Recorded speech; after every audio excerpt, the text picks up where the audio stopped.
Telah buat teman-teman yang masuk dalam kategori prioritas atau P1 karena dia yang lebih diutamakan untuk mengisi formasi.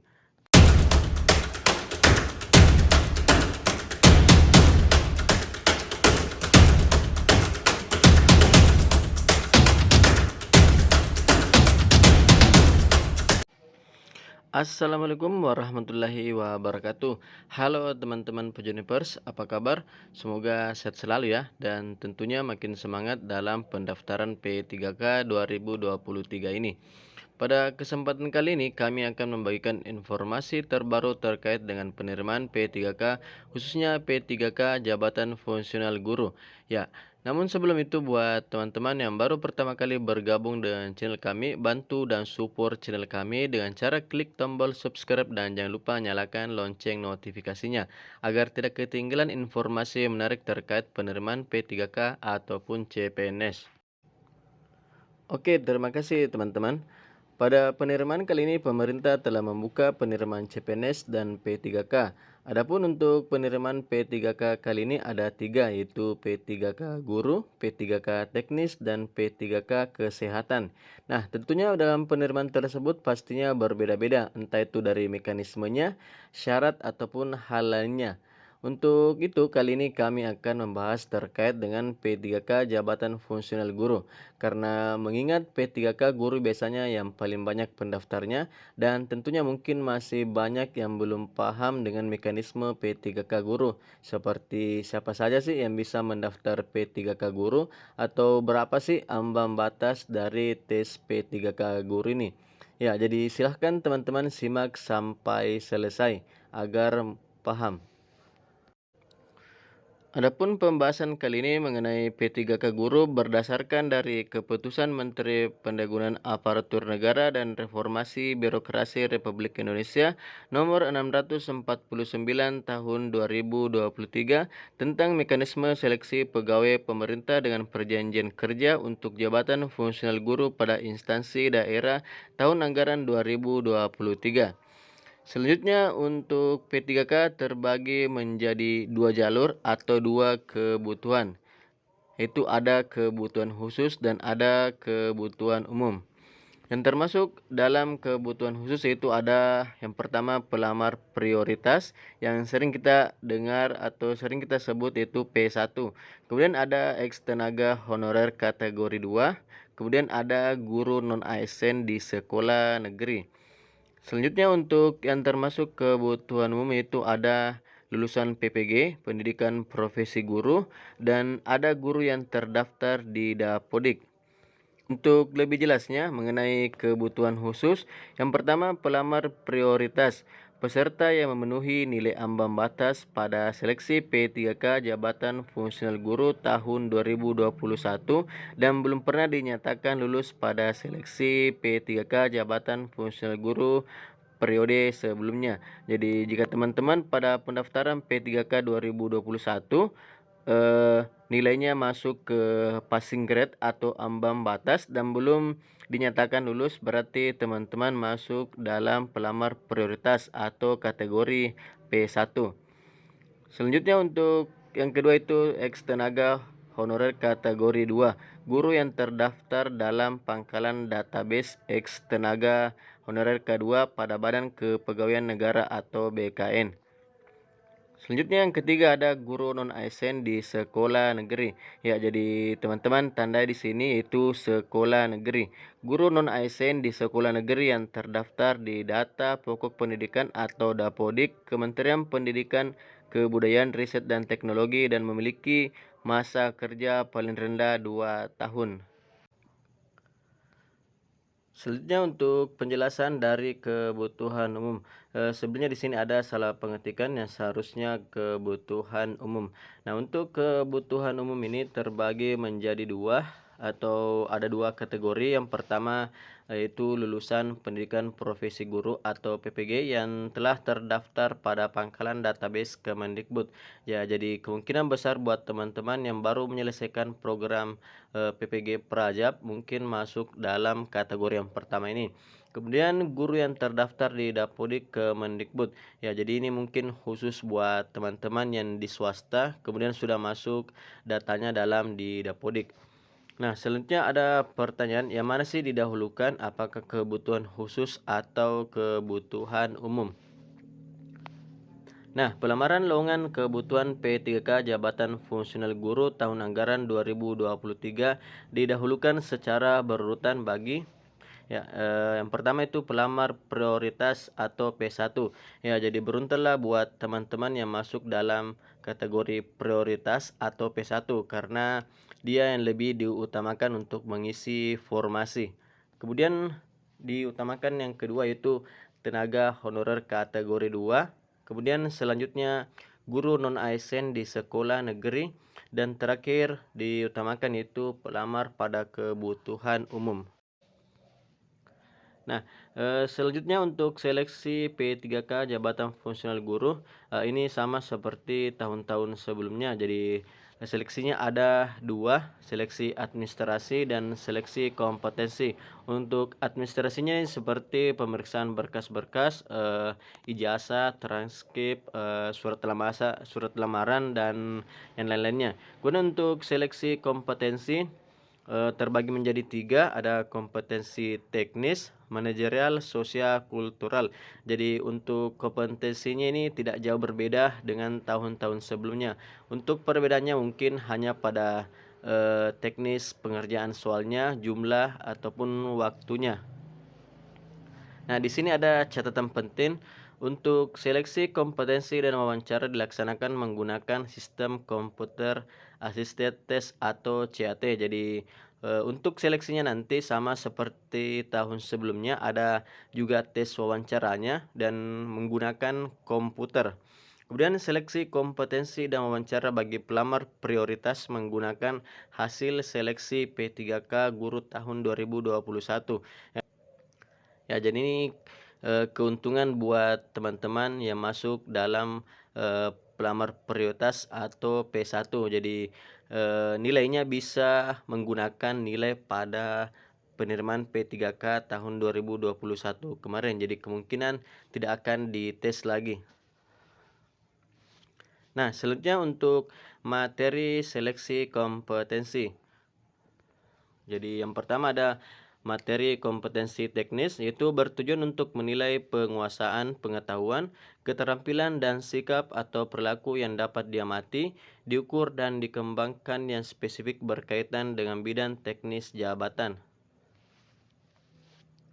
Kemudian yang kedua, materi kompetensi manajerial bertujuan untuk menilai komitmen, kemampuan, dan perilaku individu dalam berorganisasi yang dapat diamati dan diukur, meliputi kompetensi integritas, kerjasama, komunikasi, orientasi pada hasil, pelayanan publik, pengembangan diri dan orang lain, mengelola perubahan dan pengambilan keputusan. Ya, ini tidak jauh berbeda dengan kisi-kisi atau materi pada tahun sebelumnya.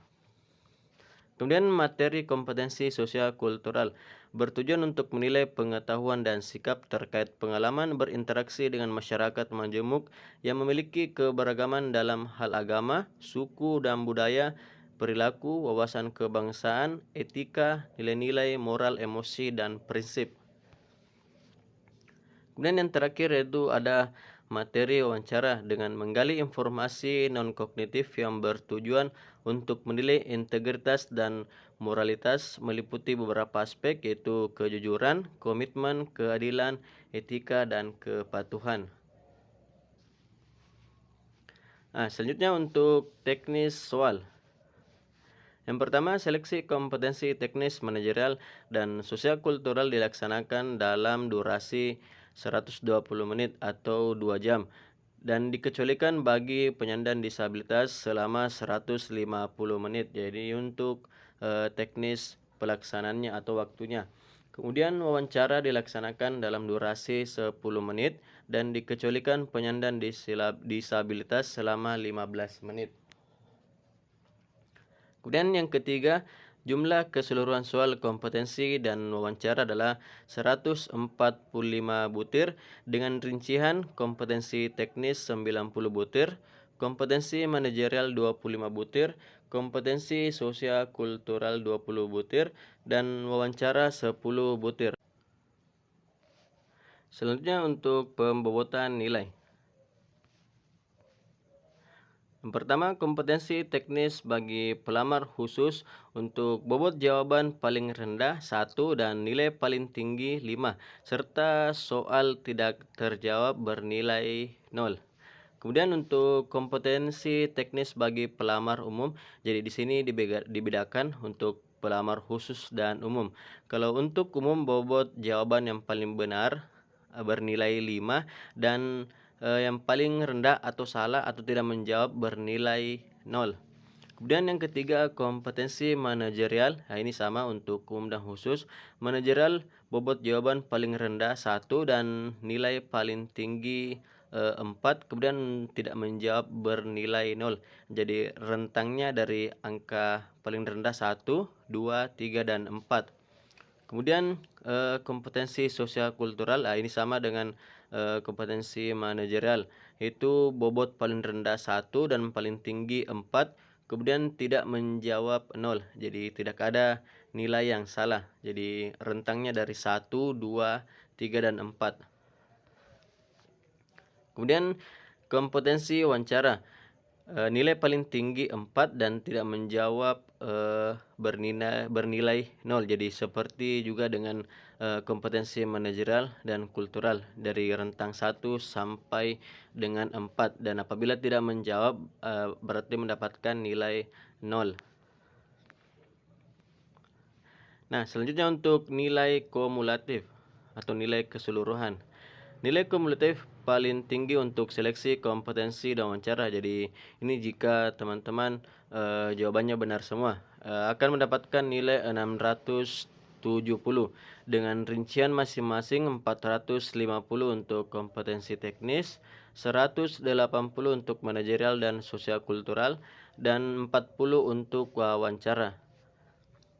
Nah, ini yang paling penting, itu ambang batas atau passing grade atau nilai minimal. Ya, ini ada penjelasannya. Ambang batas adalah nilai minimal yang harus dipenuhi oleh setiap peserta seleksi. Jadi nilai target yang teman-teman harus dapatkan jika ingin lolos ke tes selanjutnya. Yang pertama, nilai ambang batas seleksi kompetensi teknis berbeda-beda, tergantung dari jurusan dan formasi. Kemudian nilai ambang batas dari manajerial dan kultural itu 117. Jadi untuk manajerial dan kultural di sini digabung nilainya nanti, kemudian harus mencapai minimal 117 poin. Kemudian untuk nilai ambang batas wawancara minimal nilai atau poin 24. Nah, kita kembali ke yang bagian A tadi, nilai ambang batas seleksi kompetensi teknis ini berbeda-beda tergantung dari jurusan atau formasi yang dilamar. Ya, seperti ini contohnya teman-teman. Untuk guru agama Buddha 180, ada guru agama Hindu, Islam 180, kemudian juga ada guru kelas 180. Nah, ini sebenarnya keuntungan karena ini sudah turun ambang batasnya dari tahun sebelumnya. Contohnya saja guru kelas di sini 180, sedangkan pada tahun sebelumnya pada tahun 2021 nilai ambang batasnya kalau tidak salah itu 260.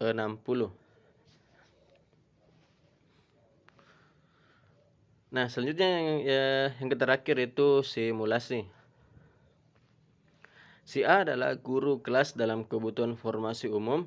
Jika ingin lulus seleksi kompetensi dengan nilai minimal ambang batas yang harus ia jawab dengan benar. Yang pertama itu untuk kompetensi teknisnya dengan ambang batas guru kelas yang tadi 180, berarti ia harus menjawab minimal 36 soal yang benar dengan rincian 30 kali 6, 36 kali 5, 180 karena bobot yang benar untuk 5 poin.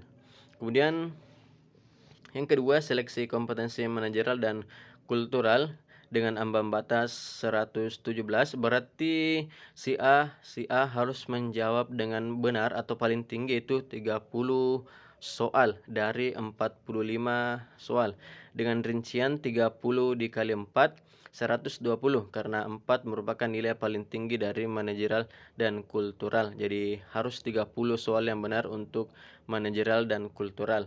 Kalau untuk teknisnya tadi minimal harus benar 36 dari 90 soal.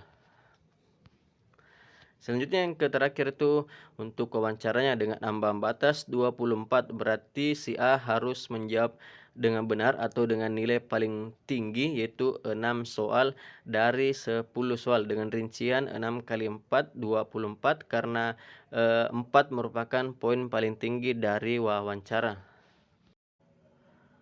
Oke teman-teman, itulah beberapa informasi terkait dengan mekanisme P3K Guru 2023 sesuai dengan Kepmen yang dikeluarkan oleh Kementerian Pendayagunaan Aparatur dan Reformasi Birokrasi. Jadi jika ada teman-teman yang masih belum paham, silahkan komen di kolom komentar. Sekian dan terima kasih. Wassalamualaikum warahmatullahi wabarakatuh.